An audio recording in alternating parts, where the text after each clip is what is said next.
Consider this, a news and information program recorded on the campus of the University of Nebraska at Omaha.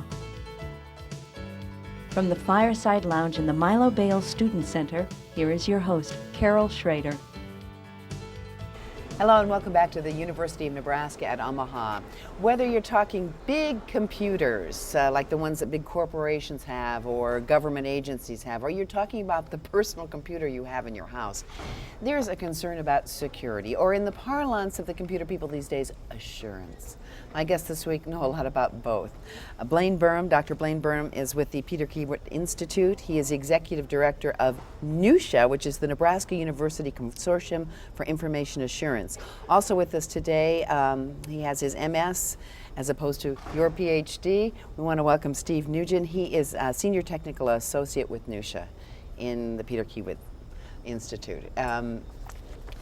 I am just amazed every day when I turn on the TV or look in the paper. Somebody's lost some precious tapes that were backups or duplicates. Somebody has created the biggest breach to date in some type of system. Even was it Ralph Lauren names in their system, which mine is among them. That system's been breached. I bought a discount on sale thing, okay, I normally can't afford Ralph Lauren. But I mean, it's like, can we count on systems being safe, both for ourselves, our personal identity, our national identity, and our national security? The quick answer is, the long answer well, is. no, it's a little more complicated than that. It's like a lot of other things that are not absolute, because it is not an absolute issue. It's sort of an issue of extent or degree, and so I guess maybe the question could be more recast. Can we count on systems being safe enough that we can function as a society without undue risk to our, as it were, life and limb in cyberspace? It will never be completely safe, or I don't know that we'd want to live in a society that was, but it should be a whole lot safer than it is. Well, I'm guessing it's safe enough. Or maybe we're just on a tottering scale that we worry about whether it's going to go over. But I mean, no one's hacked into our big energy systems yet and thrown the grid off. No one has unleashed a bomb because of some sort of hacking. But those are the kinds of things, or even just economic insanity created. Our systems are so interconnected, are they not? Yeah. Yes.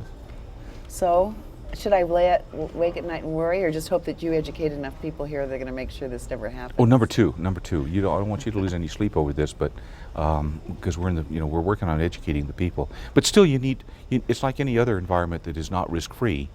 You need to proceed with caution and thoughtful care. This is not a place that one can casually check awareness and understanding what's going on around you. Any more than you could in the empty parking garage or any other place that one might choose to hang out. It is not risk-free, and we need to be careful.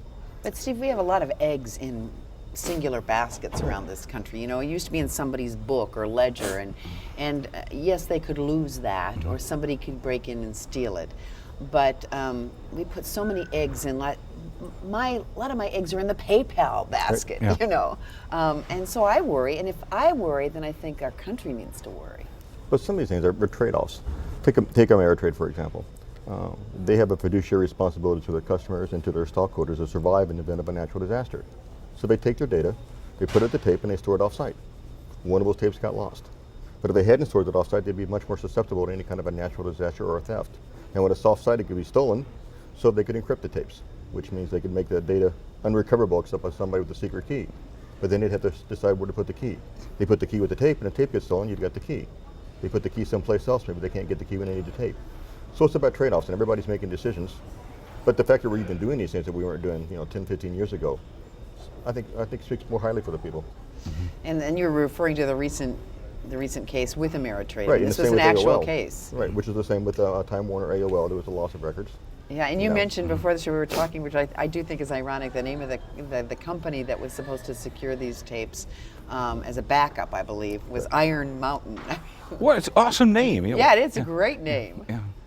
but- Penelope Sieve would not be as good at it wouldn't catch you so quickly. No, I wouldn't Yeah. get the thrust No. of what they're trying to do. So we have all these massive systems out there that we actually have more information than we had before because we can do it, we can store it, we can keep it.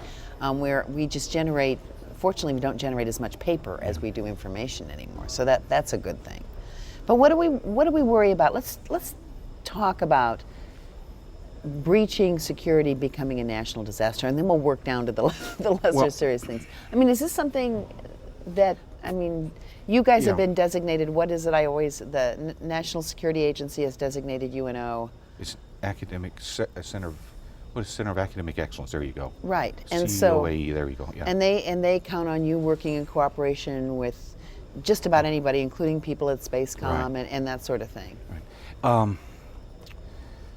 In the late 90s, I think 95 thereabouts, 96, I can get you the dates for sure if you want them.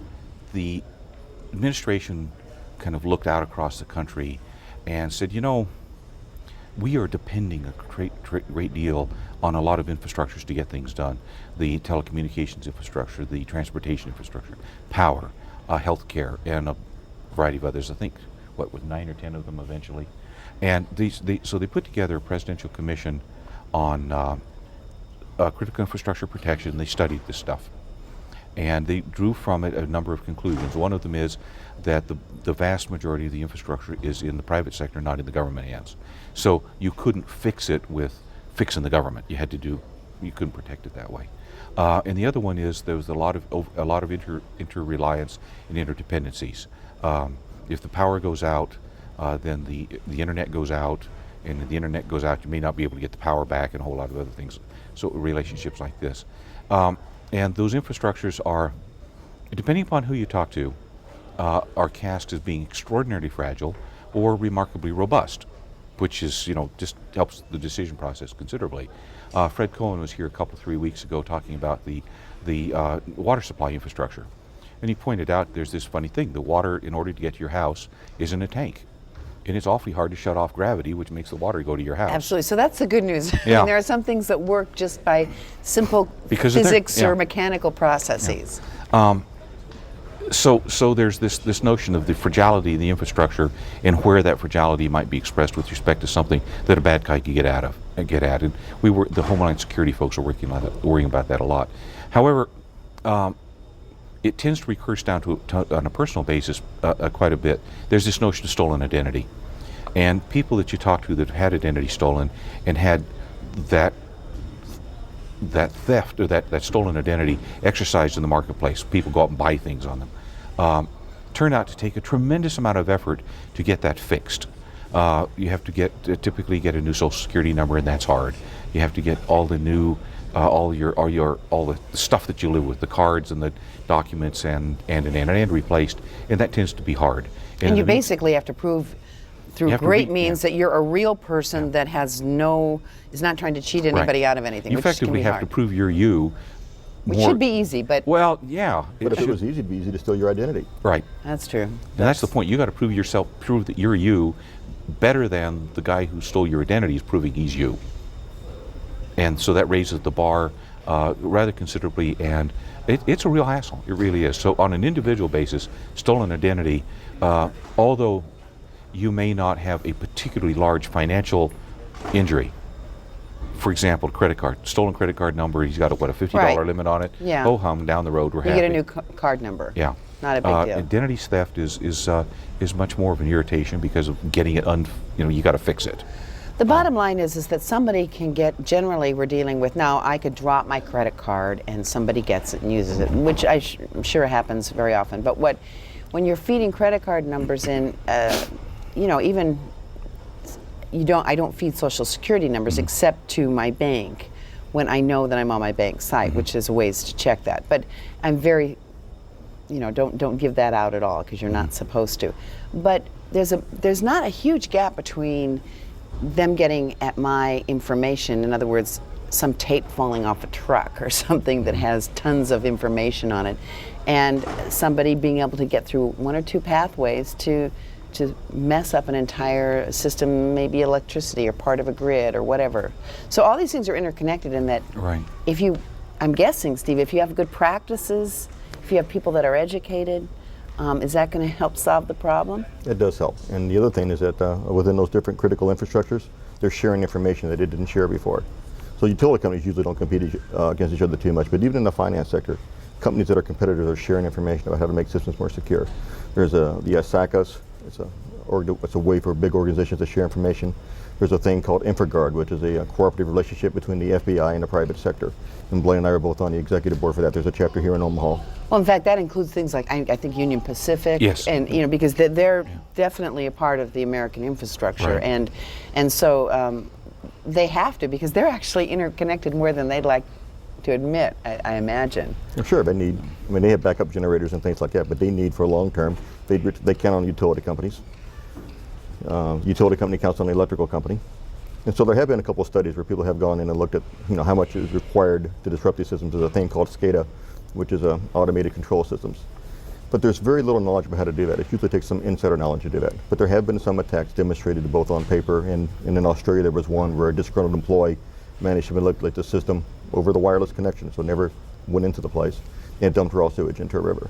Now, which brings us to something that you mentioned to me earlier, that insider problems are far more frequent than outsider problems. It's an interesting inversion of where bad things happen and where the protections are made.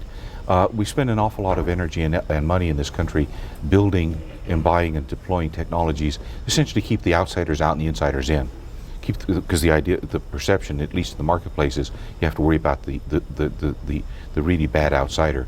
But the vast majority of damage has been wreaked by the insider, and we have almost no protections on the inside to be able to control his behavior. And so we've sort of, the marketplace has helped us get this pretty well inverted. The termites are eating your house, so you're buying more fence. It doesn't make a hell of a lot of sense, but that's kind of what we're doing.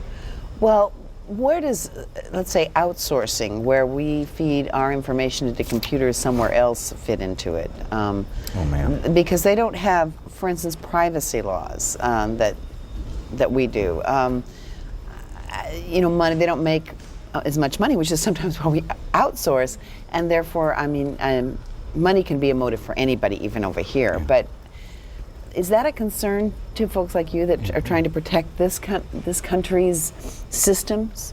Sure, when you outsource something, you include specifications, and people write those specifications, and there's professionals, everywhere. But it's the implementation. Most of our security breaches have been a problem in implementation, like the tapes. It wasn't policy to lose the tapes. It was just a mistake in implementation. And so if you don't have the code reviews, if you don't have people that have as much at stake, there's been concerns about that.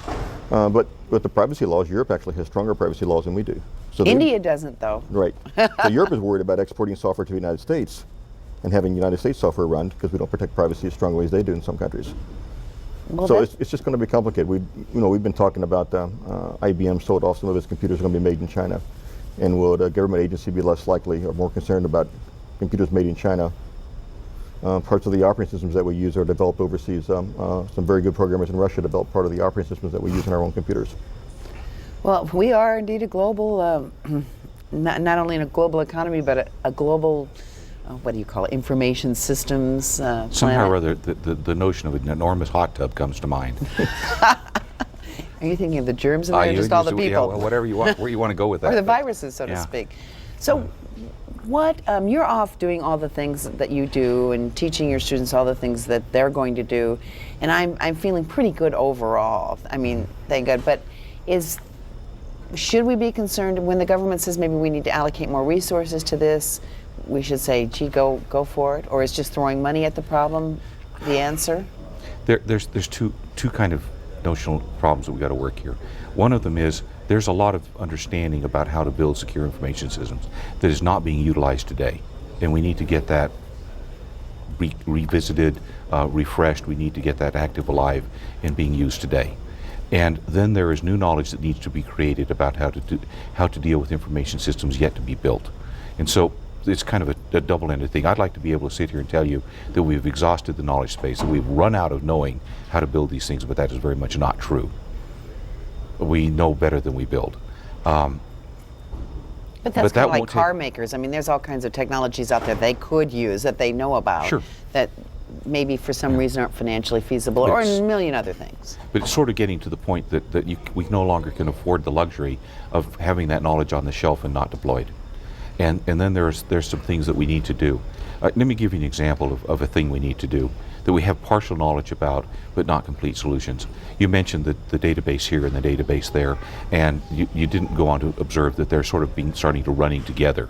That the grocery store card and there's a couple of interesting things about swiping cards for access to bars and that data piling up there. So these databases are getting big and they're getting bigger and they're tending to accrete. Well, And use that word. What was accrete, that? Accrete. Okay. as in to come together. Okay. We're not going to go there. I You like to that word. learn new words. Okay. Anyway, a while back at DARPA, Admiral Poindexter was starting up a program called Total Information Awareness, I think is what it was called. And the idea was that we need to start building these massive databases so we can keep track of folks.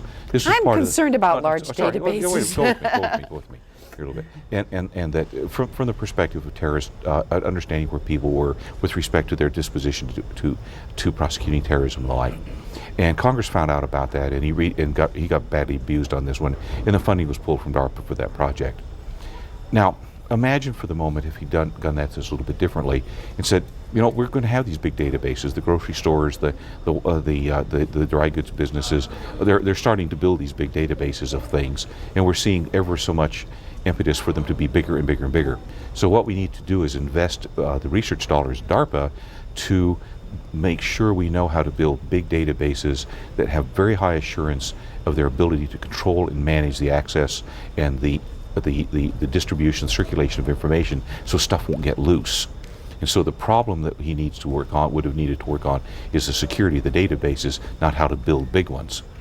Would that not have been a lot more palatable to you? Sounded a little more Orwellian the other way. Yeah, well, Yeah. because it is more Orwellian the other way. So it's that kind of extension of the knowledge of a basic understanding of things that we need to work on and need to push quickly, because the accumulation of these large databases and our personal information and the stuff that's moving around and who has it and where and how they're using it and why is by and large not constrained at all. And we need to get a hold of that.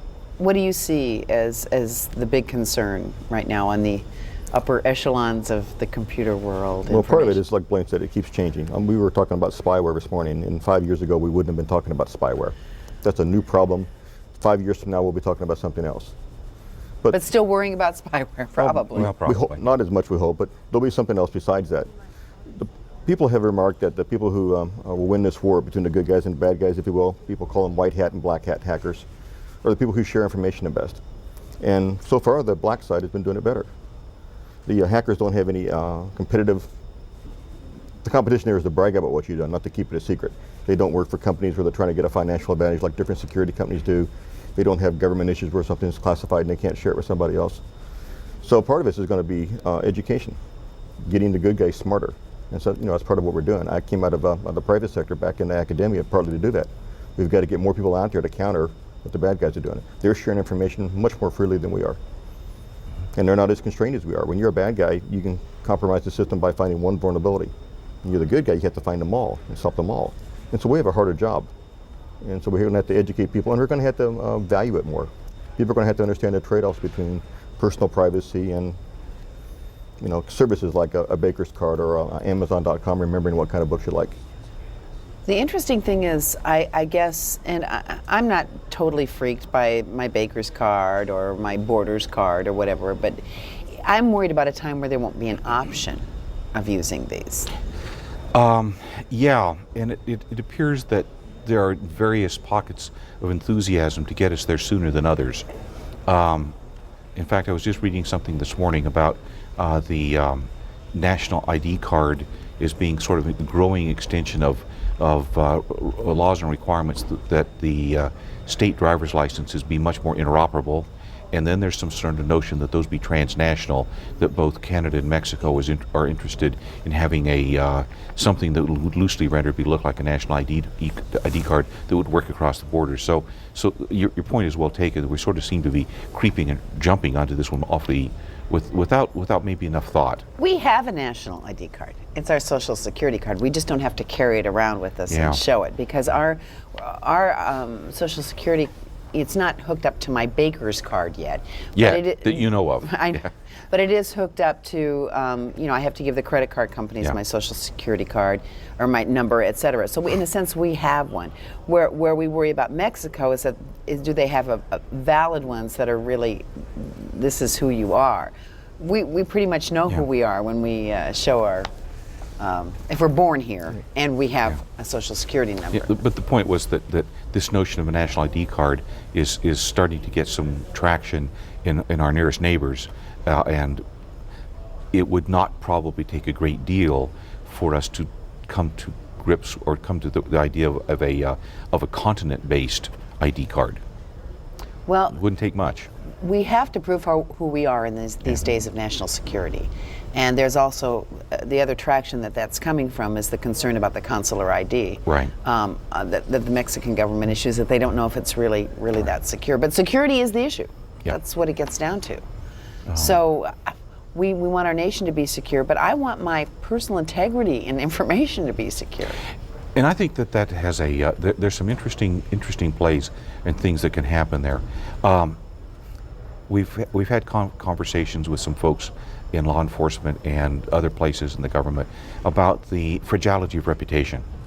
There are any number of exploits that could be run against most technologies that would open up avenues into those computers that the computer itself, by and large, does not know about. You can get under Windows with a variety of hacks that would then enable things to be put on that machine. Yeah, as opposed to extricating information to use about you, they could inject information. Right, and then that puts you in the position of having to explain away how this stuff got in your neighborhood or got on your machine and the like. And that could be a very long and torturous experience as well.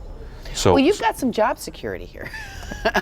I'm thinking. Unfortunately, yes. yeah, I'm it's, thinking that, are we going to be able to train enough of these people? I just heard Bill Gates say that we don't have enough engineers, and I'm assuming he's talking about information engineers or computer people. And then there was some response, hey, you're outsourcing all our jobs, so we don't have to worry. But obviously there is a need to keep enough people ahead of the game on this. And is that a concern with people saying, I'm not going to go into computers anymore because I'm not going to have a job?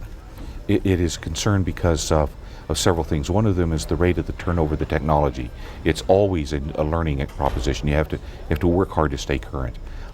There's this curious outsourcing thing that seems to be a countervailing force. If you were in the job market and you were looking at any kind of a number of jobs, and by the way, an option was to take that work somewhere else based on financial whims almost, it would give you pause for thought. On top of that, this notion of security is sort of a late arrival with respect to the corporate perspective.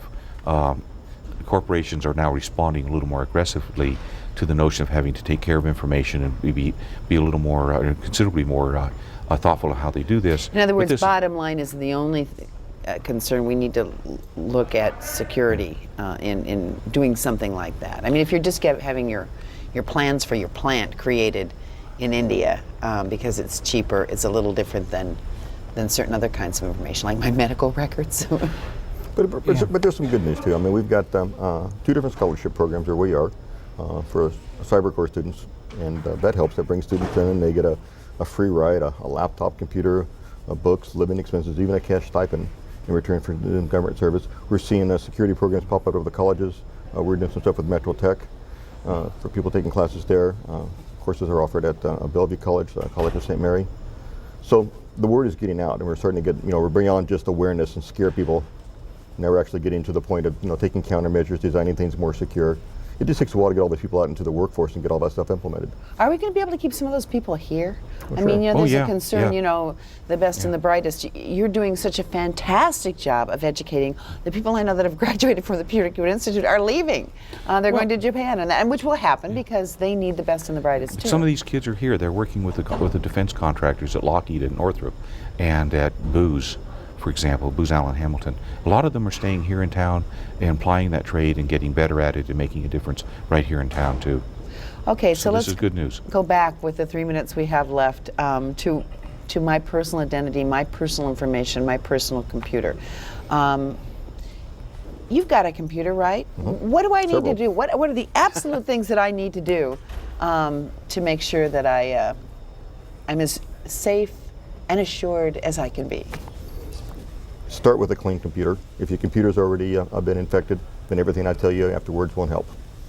Okay, And my so, and that can be computer- hard sometimes to start with a safe one. But if you rebuild it, or get someone to help you do that and rebuild it from media, and you can start safe. You need to have a small firewall, and you can get those for $50 to $100. Check, Okay. You need to run an antivirus check. and do backups.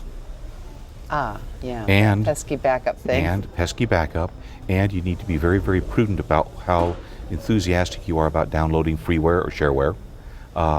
Click and have some is not necessarily a good idea. I learned that. Ah. Something as innocuous as a free recipe site. Yep. To get these free recipes, I had to download something. Or once to get coupons for the grocery store, I had to download. Big mistake. Yep. Big mistake. You need to be very thoughtful about knowing the pedigree of any software you run on that machine. Well, for instance, I'm a big Kim Commando fan. She's the digital goddess on the radio. My husband, I don't know if she's any good, but at least I have somebody that I feel has tested some of these sites. There was a photo editing site, and so so if she's not good or any, how do we know How does what she the know? pedigree? Well, see, I don't know if she does, but let's just assume that. Is there a place I can find out the pedigree, so to speak, of, Come of over. these sites? We'll talk and visit with us. Okay, We'd be but happy. everybody can't come over and visit you. Well, I can't fix everybody, but I can help you. Sometimes doing a Google search on the name of the program, Yeah. if it's fraudulent or spyware, generally someone's already posted it. There you go. That's true. So there are some reliable sites Yeah. that tell you about the credibility. Yes. Okay, so we'll investigate those. And I want to thank you for investigating the breadth of this thing. We can't do it in a half an hour, but giving us a sense of where we're headed and how much work that we as a country have to do to educate the people that are going to take care of us. Thank you so much, Blaine Burnham and Steve Nugent, for being with us from the Peter Kiewit Institute here on the UNO campus. And thank you for joining us, and good luck. Keep that computer clean, and if you don't, call somebody who can clean it up for you. Thanks for joining us.